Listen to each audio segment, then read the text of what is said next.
going to approach someone you're very attracted to, and there's an extremely high probability that she's going to tell you to disappear.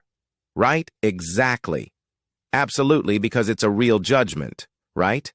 We're going to see a movie called Crumb, where you'll see this in great detail, but it's a real judgment. It's like the best judgment is, well, I don't mind your physical presence, but your genes should definitely not survive another generation, right?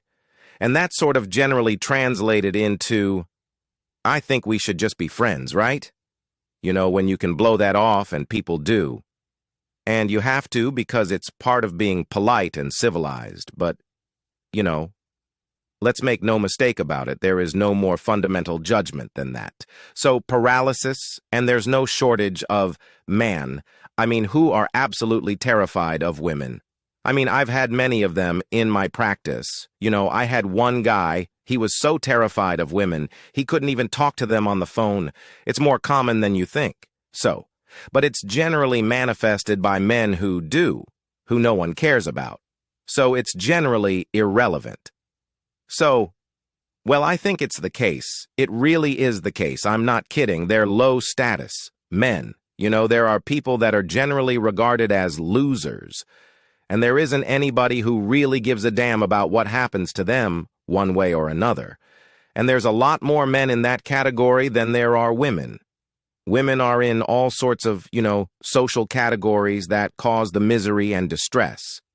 But that one seems to be predominantly male.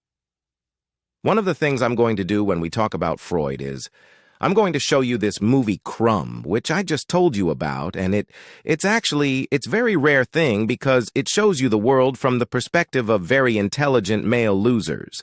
And that's just not a perspective you ever see because it's the winners that tell the stories about their life. It's like, who the hell cares about the life of a loser? But this movie is about a loser who became a winner and, almost as an act of revenge. And it's great. It's great examination of the eatable complex. Remarkable women select men. That makes them nature because nature is what selects. And so, you can say, well, it's only symbolic that women are nature. It's like, no.